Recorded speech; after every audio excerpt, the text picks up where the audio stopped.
Welcome to mega TV పక్కా local. ఉమ్మడి కరీంనగర్ వ్యాప్తంగా బీఆర్ఎస్ ఆందోళనలు కొనసాగుతున్నాయి. బండి భగీరథ్ వ్యవహారంపై గులాబీ నేతలు నిరసనలు చేస్తున్నారు.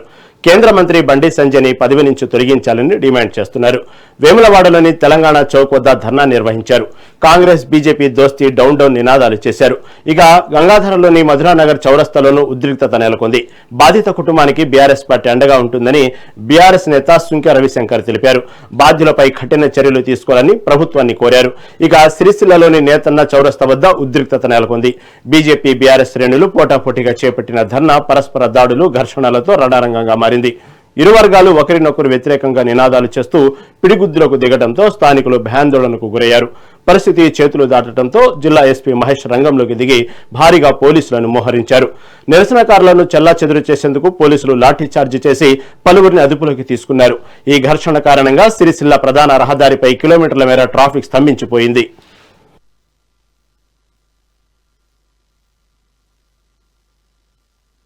మీ కొడుకు మైనర్ బాలికను ఈ రోజు అత్యాచారం చేసి తిరుగుతా ఉంటే మీరు కాపాడుకుంటూ 10 రోజులు గడిపి ఈ రోజు పోలీసులు అరెస్టు చేస్తే నేనే తీసుకుపోయి అప్పచెప్పానని చెప్తున్నావు. ఇది ఎంతవరకు న్యాయమని తెలంగాణ సమాజం ప్రశ్నిస్తుంది. మీరు తెలంగాణ సమాజానికి ఎలాంటి మెసేజ్ ఇస్తున్నారు? ఇవాళ మీరు ఇదే పదవిలో ఉన్నట్టయితే మైనర్ బాలికకు అన్యాయం జరిగే పరిస్థితి ఉంది.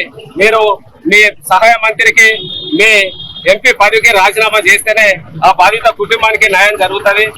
ఖచ్చితంగా రాజీనామా చేసేంత వరకు మా టీఆర్ఎస్ పార్టీ నాయకులు యువకులు ప్రతి ఒక్కరు మేము ధర్నాలు చేస్తూనే ఉంటాము.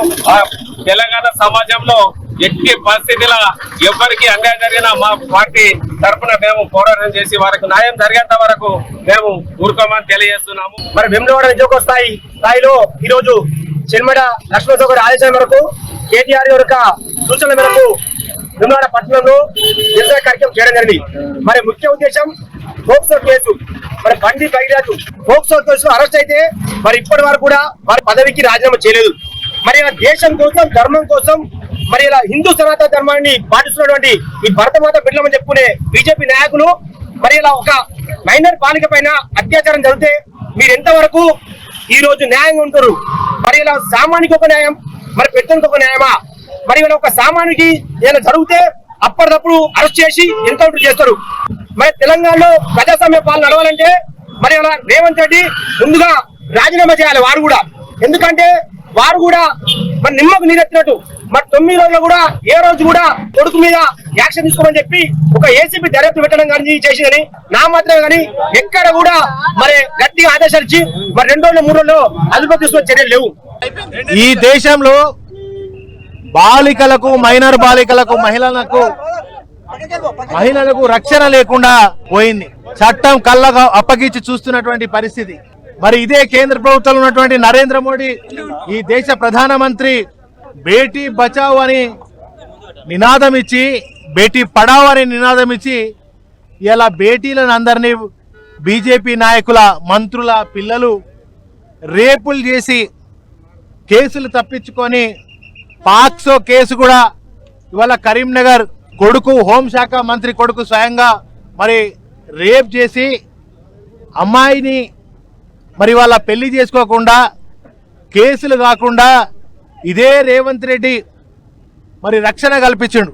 తన కొడుకును అప్పగించాలని ఒక బాధ్యత కలిగినటువంటి ఒక ఎంపీ పదవిలో హోంశాఖ మంత్రి పదవిలో ఉన్నటువంటి ఆయనకు తన కొడుకు తప్పు చేసిండు, డ్రగ్స్ తీసుకున్నాడు, అమ్మాయిని మరి రేప్ చేసిండు, ఆయనను చట్టరీత్యా శిక్షించాలి, ఆయన చట్టానికి అప్పచెప్పాలనే ఒక సోయి లేని హోంశాఖ మంత్రి ఈ రాష్ట్రంలో ఉండడం నిజంగా సిగ్గుచేటు. మీ కొడుకు మైనర్ బాలికను ఈ రోజు అత్యాచారం చేసి తిరుగుతా ఉంటే మీరు కాపాడుకుంటూ 10 రోజులు గడిపి ఈ రోజు పోలీసులు అరెస్టు చేస్తే నేనే తీసుకుపోయి అప్పచెప్పానని చెప్తున్నావు. ఇది ఎంతవరకు న్యాయమని తెలంగాణ సమాజం ప్రశ్నిస్తుంది. మీరు తెలంగాణ సమాజానికి ఎలాంటి మెసేజ్ ఇస్తున్నారు? ఇవాళ మీరు ఇదే పదవిలో ఉన్నట్టయితే మైనర్ బాలికకు